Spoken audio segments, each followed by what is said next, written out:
on the current administration kasi di ba 2022 Opo.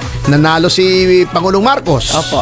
2025 ngayon tinitignan noong nasa administrasyon kung mananalo yung kanyang mga kandidato karamihan. Opo. Ay ibig sabihin approve siya. Oo. Sa mga tao. Pag hindi nanalo, hindi siya approve. Nung mukhang maraming mananalo, mukhang 8 yung alyansa. Oo nga. Paano yun? Sabi nila, hindi, referendum yan. Ngayon, paano ngayon? Bingo. Hindi nanalong majority. Yun lang. At the most 5, di ba? Opo. Sino-sino bang yung Yamado. lakas? Ayan. Ang lakas lang nanalo ang mga nanalo sina Erwin Tulfo. Yes. Di ba? Opo. Si Bongo hindi kanila number 1. PDP. Si Bam hindi rin kanila. Hindi rin. Di ba? Si Bato hindi rin kanila. Opo. Si Erwin, yun ang pinakamaraming boto ng ticket ni Pangulong Marcos ay number 4 lamang. Opo. Ibig sabihin, yung dalawang identify kay Pangulong Duterte, number 1 at number 3. Yes. At malaki ang agwat, ha? Si Bongo, ito ay halos malaki, ha? Opo. Halos 10 milyon ang pagitan ng number 1 at number 4. Number 4 yun. Halos 10 milyon. Kiko Panghilinan, di rin kanila. Di rin po. Pero inendorso ni Cheese Escudero. Opo. Nga saka si Bam, di ba? Opo. Si Bam sa INC. Hindi, I mean, inendorso rin ni Cheese. Okay. Dalawa inendorso ni Cheese. Akala ko si dun sa INC. Kiko at saka si Bam. Okay. Sorry. Si Rodante Marcoleta, lalong hindi kanila. Opo. Si Ping, ito ay kasama sa kanila at saka si Tito Soto. Pero ito naman i-endorso ng Pangulo hindi. Individual. Panalo to. Laging panalo to. Si Pia Cayetano, laging panalo ito. Opo. Ang napanalo ng endorsement ni Sara Duterte, dalawa na pumasok at the last minute. Yes. Si Amy Marcos. Yes. At si Camille Villar, number 10 and number 12, Opo. respectively. Ayan. So, hindi nakakuha ng clean sweep, ni hindi nga nakakuha ng majority, ni hindi nga nakakuha ng kalahati. 5-5. Pero, puro top-notcher yung kay Pangulong Duterte mga kandidato, yung PDP laban. At ang nakakagulat dyan, matataas din ang ranking ng mga iba, although first-timers. Jimmy Bondoc, number 17 yata. Opo. Diba? Malapit pa rin. Si Ipe, Yes. kung hindi sumayaw yun, nanalo yun. Talaga yun, nakasama yung sayaw Hindi, nag-uumpisa pa lang naman sila. nakasama palagi ko yung sayaw. Parang si Bong Revilla sumayaw. Ibig sabihin yan, hindi na uso ang sayaw. Sa nasyonal. Opo.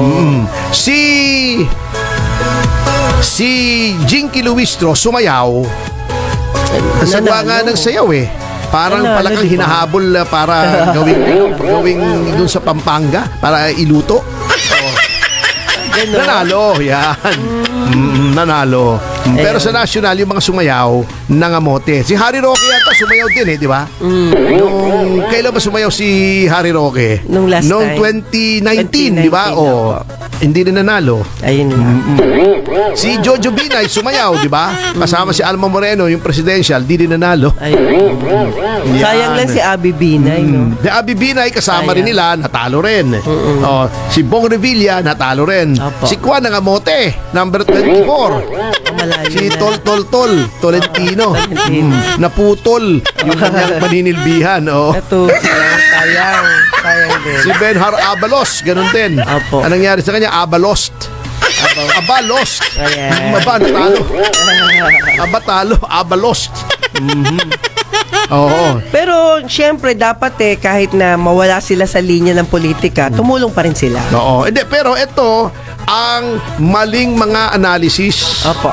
Kasi sabi ng ating kaibigan na si Attorney Larry Gadon, ito sabi niya, and I quote, sabi niya, isang malaking pagkakamali kay Senator Amy Marcos na magpa-endorse siya kay VP Inday Sara.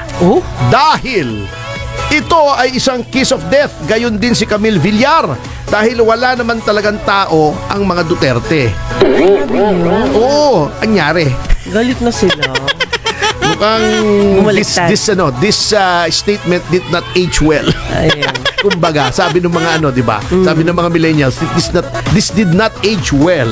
Marami pa ng tao kasi na number 1. Si Bongo, Nakapunta sa 6 million ang dumagdag from yung unang takbo niya. 20 million siya. Ngayon, 26 million. 26 million. Biro mong dagdag yun, no? Sayang naman yung kaibigan Si mo. Bato, tumaas ang rating. Di ba? Opo. Oh. Yun lang. At saka ito pa, ha? Yung sinasabi nilang endorsement sa Leyte, kung saan ang bulwarte ni Speaker Martin Romualdez at kung saan siya nanalo Walang kalaban. dahil walang kalaban. Parang Pilipinas yan walang kalaban sa arbitral proceedings sa South China Sea. Pero pag ganyan, Tony, lalaban na ako. Hindi, kita Pag mo. walang kalaban. Eto ha, kita mo. Sigurado. Doon sa Leyte, just to show you na walang hatak si Speaker Martin Romualdez sa mismong lugar niya. Kasi unang-una, pinadisqualify niya lahat ng kalaban niya. Grabe. Kasi natakot yata siya pag may kumalaban, baka natalo. Ma-upset parang sa Kwan, no? Sa Cebu. Can you imagine, nung una, Si Gwen Garcia. kaibigan ko yan si Pambari 4 Opo. Nung una, negosyante yan, hindi naman politiko yan First time yata niyan lumaban ngayon Opo. Oo. Biro mo, institusyon yung natibag niya ron. Galing. Si Gwen Garcia. Kaya si Gwen Garcia parang nag-artista na lang yata sa Viva Max ha? Hindi pala. Gwen Hindi Garcia naman. pala yun. Gwen Garcia. iba yun. Iba yun. Iba hindi si Gwen Gwen Garcia Garcia yun. sa ano yun? Sa Cebu. Oo, Cebu iba yun pala si Gwen siya. Garcia. Viva Hot Babes yun. Ayun. Ito mo ha, ito ang mga nanalo. Ito ang top 12 sa Leyte. Sa Leyte lang ang pinag-uusapan po natin ha. Sige po. Para Mabisaya makita sa yan. inyo na walang hatak si Speaker Martin. Walang Ito hatak. mga nanalo. Hindi, di ba, syempre, Pero nanalo. expected ang kakampanya na noon at dapat naipanalo niya. Kung siya ay magaling na leader, ay buong alyansa. Oo. Di ba? Yung Pero grupo niya ito, talaga. ito. Number 1 pa rin sa Leyte, si Bongo. Di ba? Identify kay Duterte. Opo. Wala mo kung sino number 2. Sa Leyte, Leyte. Si Bato de la Rosa. Sila pa rin. Duterte pa rin. Nakasingit si Bam Aquino. Yes. Pero number 4, di ba? Magkagalit sila ni Aimee. Number 4 pa rin si Aimee sa Leyte. Di ba? Number 5 si Dan Margoleta. Number 6 si Erwin Tulfo. So sa top 6, ang kandidato lang niya na pumasok ay si Erwin Tulfo, number 6 pa. Di ba? Number 7 Tito Soto, yan, alyansa.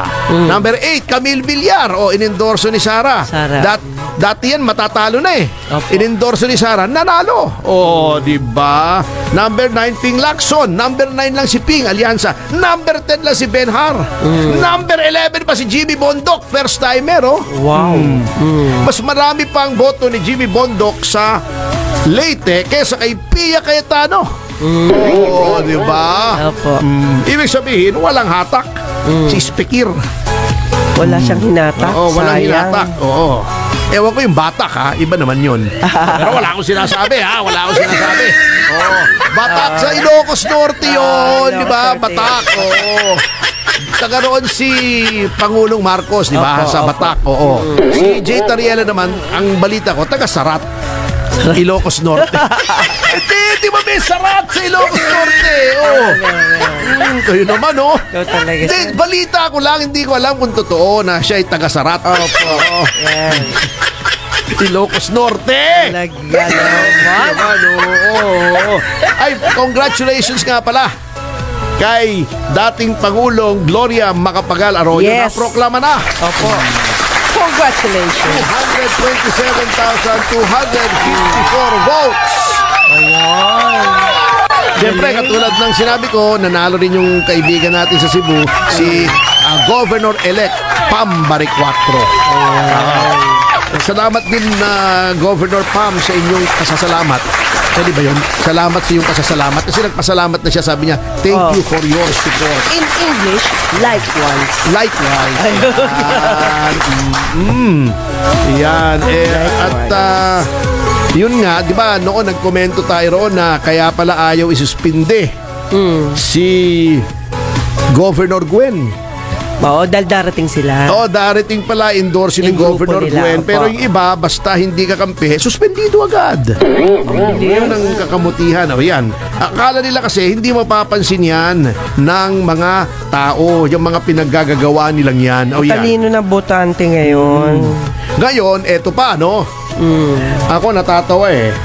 Di ba may mga aligasyon na ngayon na hindi all above board ang eleksyon. Opo. Di ba may lumabas na? Opo. Yung 5 million na duplicate votes daw. Yun ang Paktay. oo, At yun yari. ang dapat titignan. Ngayon, Yes. of course, natanggi na yung COMELEC. Alam mo nang alam nga namang aminin nila yon, di ba? Kasiraan niya yun. Pero dapat imbestigahan niya kasi ang problema sa COMELEC, pag sinasabi mong yung source code mali, wala, didemanda ka. O bago hinaharas si Atty. Respicio ngayon, nanalo na pala yung pobre sa Reyna, sa Isabela na vice mayor, ay pa iproklama. Oh, Kung bitin kalokohan siya. yun, no?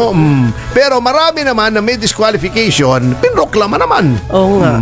Kasi nga, di ba unang-unang nagalit sila kay Atty. Respicio nung binuking sila na pag kinonekta yung machine online, baka magkaroon ng dayaan. Yeah. Bago, nagre-reklamo rin siya doon sa source code. Marami rin nagre-reklamo, mali yung binabasa. Can you imagine si Raul Ambino? Yes. Hindi paglabas nung kanyang yung readout o yung parang resibo, no? Opo. Kung kinokonfirma kung anong binoto mo, wala siya. Hindi niya binoto yung sarili niya. Siya'y nawala. Hindi kaya galit siya sa sarili niya. Hindi siya bilib. Ganon?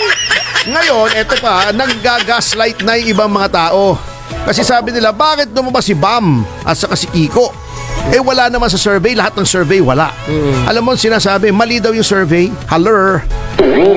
Hindi bali yung ibang survey, ha? Katulad nung, yung strat base, yan. Ito man naman tong Kengkoy, itong strat base, oh.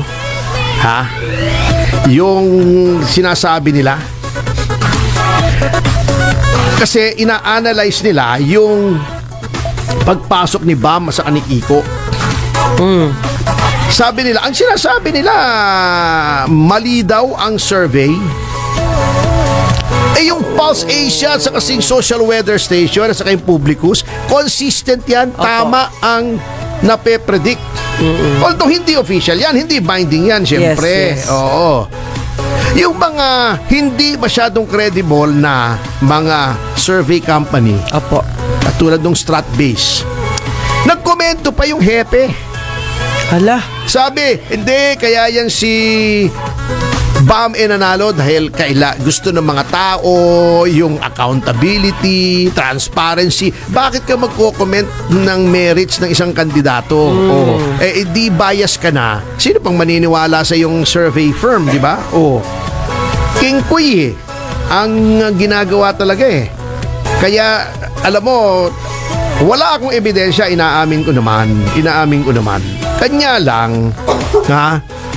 Kaduda-duda talaga yung mga nangyari. Yung sa survey na papanong mali yung prediction at ang bilis. Hindi naman ganun kabilis umakyat eh.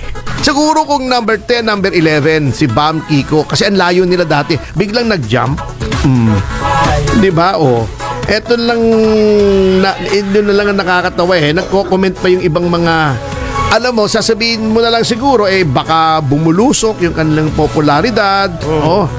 Etong si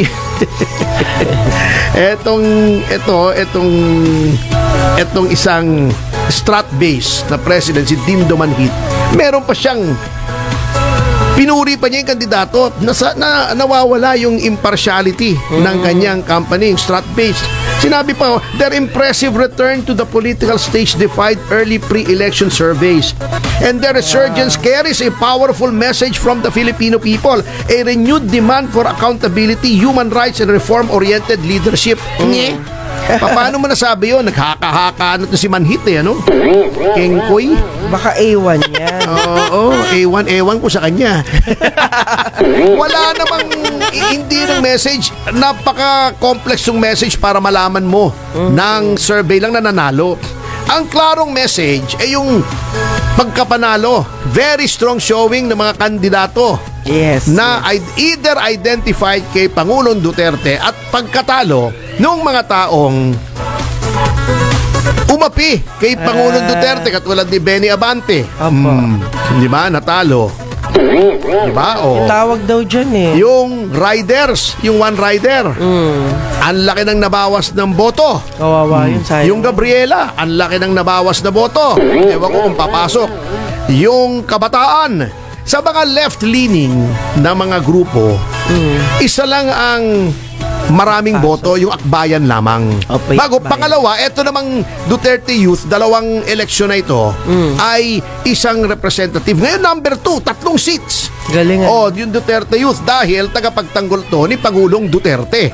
O, yun ang reading na, yun ang very clear na message. Hindi komplikado. The message is clear. Kung ikaw ay kaalyado ni Pangulong Duterte, Doesn't maraming mean- bumoto sa'yo. Kung ikaw ay kalaban, hindi ka iboboto.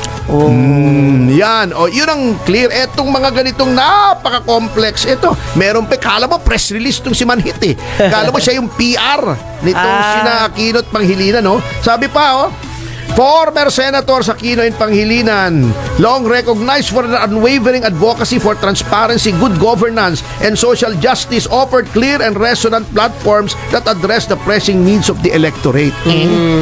Nag-a-apply pa Paano lang mo nalaman sa survey lang? Ganun ka-complex? Galing mo naman Manhit. Oo. Ayan. Ba't di ka nalang mag-PR ng oposisyon? Ano naman, survey ka pa eh. King Quickie. Makunwari ka pa eh. Aminin mo na kasi na pro-opposition ka. Yun lang. Yun na lang. Oo, kasi nagpapabalat kayo pa kayo eh. Mga kamote Kanta yun talaga na. kayo. Oo.